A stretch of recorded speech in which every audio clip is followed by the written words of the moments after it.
কি কি কারণে ঈমান ভেঙে যায় একটু বুঝি। দেখেন আল্লাহ পাকের যে ক্ষমতা, আল্লাহ পাকের এক নাম কি? খালেক। খালেক মানে কি?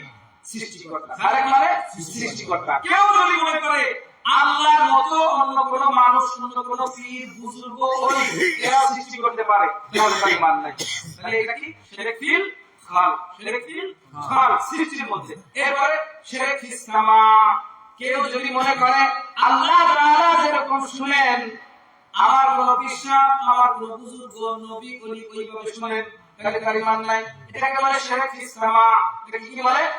শিরক ফিস সামা। এরপরে শিরক ফিল ইলম।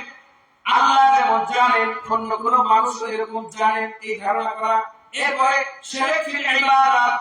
আল্লাহর সাথে যে কাজগুলি করলে ইবাদত হয়, ওই কাজগুলি কোন মানুষ, কোন জিনিস, কোন বস্তু, কোন কাজ, যে কোন জিনিসের সাথে করেন, শিরক ফিল ইবাদত। এটা করলেও ঈমান চলে যায়, এটা করলেও ঈমান চলে যায়।